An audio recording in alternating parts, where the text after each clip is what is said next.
अरे बाबा, आप रो क्यों रहे हैं? रो नहीं तो क्या करूं बेटा, न जाने इंद्र देवता हमसे क्यों रूठे हुए हैं। ये लगातार तीसरा साल है, बारिश दर्शन ही नहीं दे रही और बिन बारिश के खेत सूख कर रेगिस्तान हो गए हैं। मुझे माफ कर दो बेटा। कैसी बातें कर रहे हैं बाबा? आप मुझसे माफी क्यों मांग रहे हैं? माफी इसलिए मांग रहा हूँ क्योंकि मैंने तुझे बचपन से लेकर अब तक गरीबी के अलावा दिया ही क्या है। मैं सब जानता हूँ कि तूने अपना जीवन कैसे इस गरीबी में निकाला है। कितनी ही छोटी बड़ी हसरतें मन ही मन में मार ली होंगी तूने, पर तेरा ये बूढ़ा और लाचार बाप कुछ नहीं कर पाया तेरे लिए। बाबा बस, अब आप चुप हो जाओ। मुझे इस बात पर गर्व है कि आप मेरे पिता हैं। मैं जानता हूँ कि आपने मुझे पालने पोसने के लिए कितनी मेहनत की है। माँ के गुजर जाने के बाद आपने खेती का काम भी किया और मेरा ख्याल भी रखा। मेरे लिए तो आप ही मेरे बाबा हो, मेरी माँ हो और मेरे भगवान भी। अमर की बात सुनकर हीरालाल ने उसे फौरन गले लगा लिया। अपने बेटे की बातें सुनकर और संस्कार देखकर हीरालाल गर्व से फूला नहीं समा रहा था। संस्कार, यही तो दे पाया था हीरालाल अपने इकलौते बेटे अमर को। हीरालाल एक छोटा किसान था।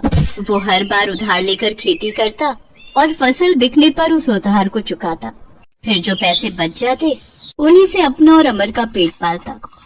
मगर गांव में पिछले कुछ सालों से हुई कम बारिश ने हीरालाल जैसे हर किसान की कमर तोड़कर रख दी थी। फिर एक शाम, अब बेटा अमर, तुमसे कुछ बात करनी थी। हाँ बाबा, कहिए ना।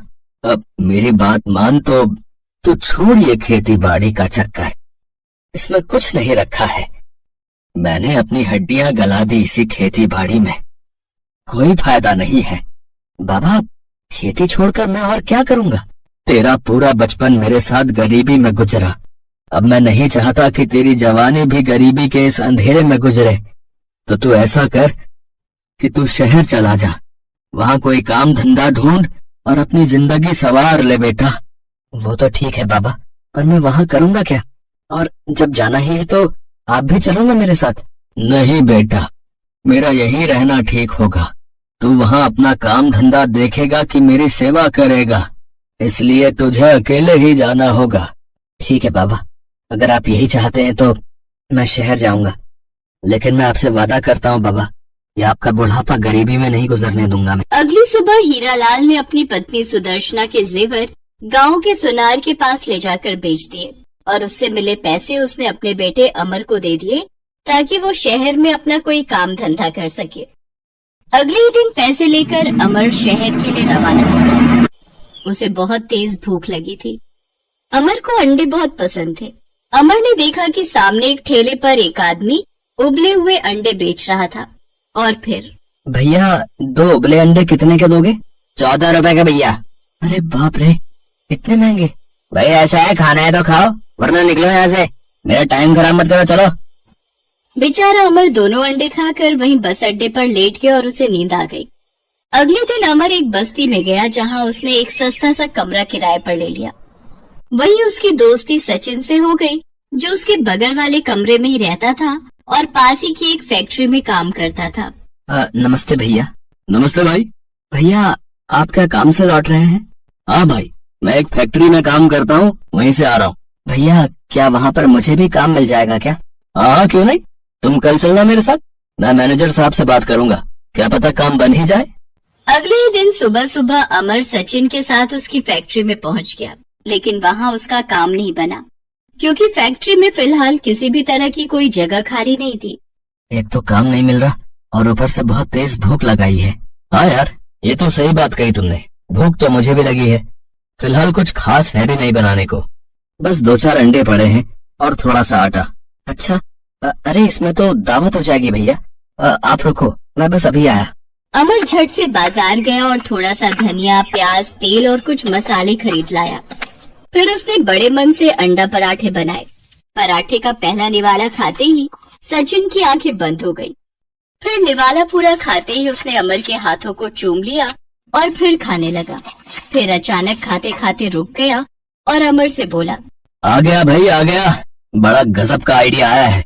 देखो अमर, जहाँ मैं काम करता हूँ ना, वहाँ कई फैक्ट्रियाँ हैं और खाने वाने का कोई ठेला नहीं है।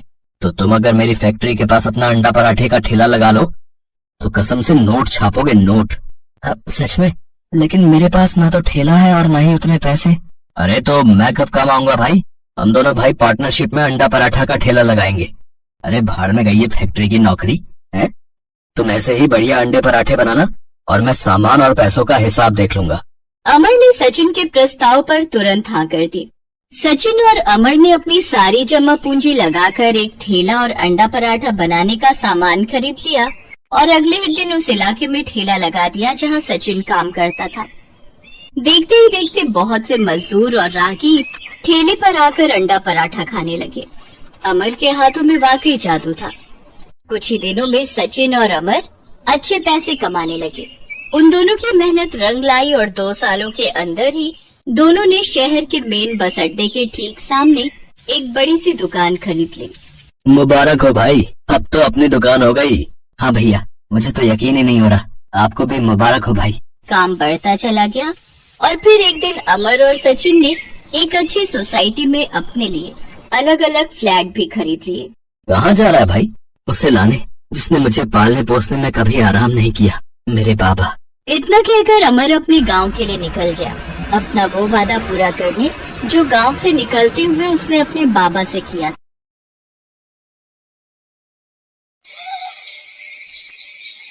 जसमीत एक सरकारी कॉलेज में पढ़ती थी। उसके बाबूजी नरेंद्र एक कपड़ा मिल में नौकरी करते थे। जसमीत की मम्मी वर्षा घर के बराबर में ही एक होटल वाले को रोजाना के पराठे और रोटी बनाकर देती थी। कुल मिलाकर घर का गुजारा हो रहा था। पर एक शाम, वर्षा, आज सुबह से ही सीने में बहुत दर्द हो रहा है, लगता है ज्यादा बढ़ रहा है। जसमीत, जल्दी आ, तेरे बाबूजी की तबीयत खराब हो रही है। बाबूजी, क्या हुआ? मैं ऑटो लेकर आती हूँ। जसमीत और वर्षा नरेंद्र को हॉस्पिटल लेकर जाती हैं। डॉक्टर नरेंद्र का ईसीजी करता है और उसमें कुछ कमियां आती हैं। अभी तो मैं कुछ दवाइयाँ लिख कर दे रहा हूँ। यदि इन्होंने ज्यादा अपने शरीर से काम लिया तो दिल की बीमारी भी हो सकती है और यकीनन आगे चलकर ये हानिकारक है। बाबूजी, अब आप कुछ दिन बिल्कुल काम पर नहीं जाओगे, बस घर पर आराम करोगे।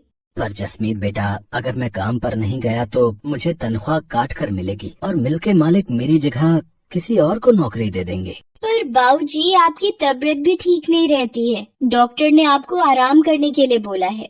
कुछ नहीं होगा बेटा, तू मेरी चिंता मत कर। वर्षा, मेरा रोटी का डिब्बा बांध दे, मैं चला जाता हूँ। पिछले 3 दिन से नहीं गया। इतनी छुट्टियाँ लेना मेरे लिए सही नहीं होगा। नरेंद्र काम पर चला जाता है। पर आओ नरेंद्र, इससे मिलो। ये नया वर्कर तुम्हारी जगह काम करेगा। वो ऐसा है कि मुझे पता चला है कि तुम्हारी तबीयत ठीक नहीं रहती है, इसलिए डॉक्टर ने तुम्हें बेड रेस्ट बोला है। हमारे मिल को तो ऐसे वर्कर की जरूरत होती है जो चुस्त हो, मेहनती हो और अच्छा काम कर सके। तुम्हारी तबीयत को देखकर मुझे नहीं लगता कि तुम ज्यादा दिन मेहनत के साथ काम कर पाओगे और अचानक भगवान न करे तुम्हें कुछ हो जाता है तो बात हमारे ऊपर भी आ सकती है। तो इसलिए मैं तुम्हारा हिसाब कर रहा हूँ, तो तुम कहीं और काम ढूंढ लो। पर सर जी, एकदम से मेरा काम छूट जाएगा तो मेरे लिए बहुत मुश्किल हो जाएगी। ऐसा न कीजिए सर जी। नरेंद्र, मैं अपने बिजनेस के साथ कोई रिस्क नहीं लेना चाहता। मुझे माफ करो। बाकी ये तुम्हारे 8 दिन के इस महीने के पैसे जो तुमने काम किया था, लो। नरेंद्र निराश होकर घर आ जाता है। वर्षा और जसमीत भी नरेंद्र से सारी बात जानकर बहुत दुखी होती हैं। नरेंद्र अब निराश और परेशान रहने लगा था। इसी कारण उसकी तबीयत और खराब रहने लगी। नरेंद्र ने चिंता में पूरी तरह बिस्तर पकड़ लिया। ये सब क्या हो गया? भगवान, ये कैसा दुखों का पहाड़ टूट गया है हमारे घर पर। मम्मी, चुप हो जाओ, प्लीज मत रो। आप ही तो मेरी और बाबूजी की हिम्मत हो। वर्षा, मेरे कारण तुम दोनों भी परेशान हो रही हो। मेरी बीमारी ने तुम्हें भी पैसों के लिए मोहताज कर दिया है।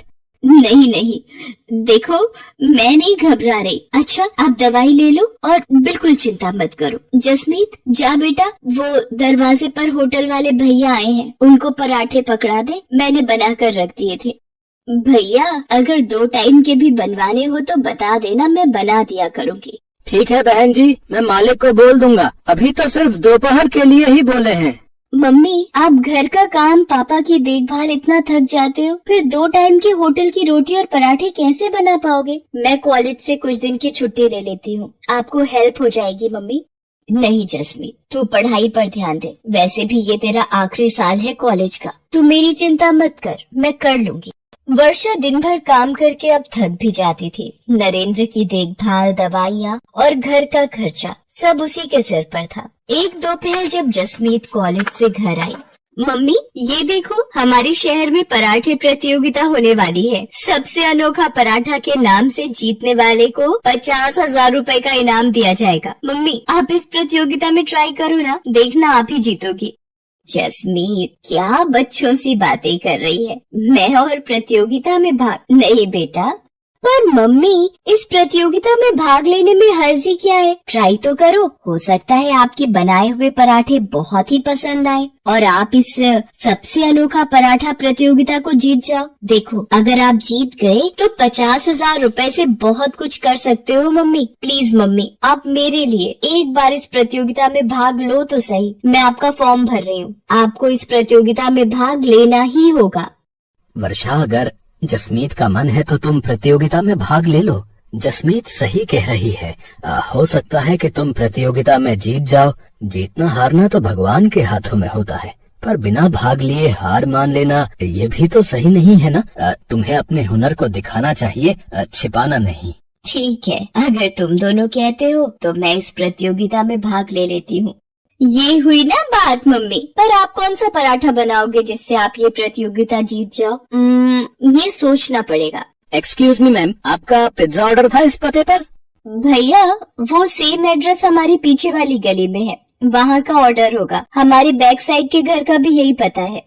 पिज्जा का नाम सुनकर तो मम्मी मेरे मुंह में पानी आ गया। गलती से वो डिलीवरी करने वाला भैया हमारे घर पर आ गया था। मम्मी क्या आप पराठे को पिज्जा का लुक दे सकते हो? एक नए तरीके का पराठा? कोशिश कर सकती हूँ, तू मुझे पिज्जा में लगाने वाला सामान ला दे। जसमीत वर्षा को सारा सामान लाकर दे देती है। वर्षा अपनी मेहनत और कोशिश से एक पिज्जा पराठा बनाती है। मम्मी ये पिज्जा पराठा तो बहुत ही टेस्टी बना है और देखने में भी कितना सुंदर लग रहा है। मम्मी क्यों ना आप यही पिज्जा पराठा सबसे अनोखा पराठा प्रतियोगिता के लिए बनाओ। जसमीत की बात मानकर वर्षा प्रतियोगिता में पिज्जा पराठा बनाती है। प्रतियोगिता में बहुत से लोगों ने हिस्सेदारी की थी, पर वर्षा के हाथ का बना पिज्जा पराठा देखकर जज करने वाले शेफ बहुत ही चकित रह जाते हैं। दोस्तों बहुत से पराठे देखे, पर ये पिज्जा पराठा पहली बार देखा। वर्षा जी ने इस पिज्जा पराठे पर लेयर बनाकर इसे बहुत ही खूबसूरत ढंग से प्रेजेंट किया है और खाने में भी ये बहुत ही स्वादिष्ट पराठा है। इसके लिए हम सभी जजेस की सहमति से वर्षा जी को सबसे अनोखा पराठा प्रतियोगिता की विजेता घोषित किया जाता है और ये 50,000 का नकद इनाम भी इन्हें दिया जाता है। रोहित, एक अनाउंसमेंट मुझे भी करनी है। वर्षा जी ने जिस तरह आज पिज्जा पराठा एक नए तरीके से यहाँ पर प्रस्तुत किया, ये देखकर मुझे काफी प्रसन्नता हुई है। मैं चाहता हूँ वर्षा जी मेरे साथ मेरे अपने कुकिंग टीवी शो में हिस्सा लें और मेरे शो का हिस्सा बने।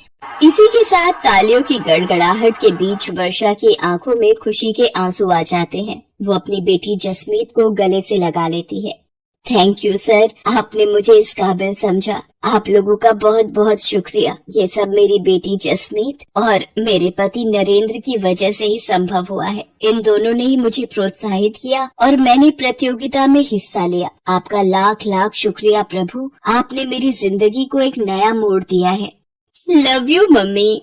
मेहनत और लगन से व्यक्ति अपने जीवन में बहुत कुछ हासिल कर सकता है और यही वर्षा ने कर दिखाया।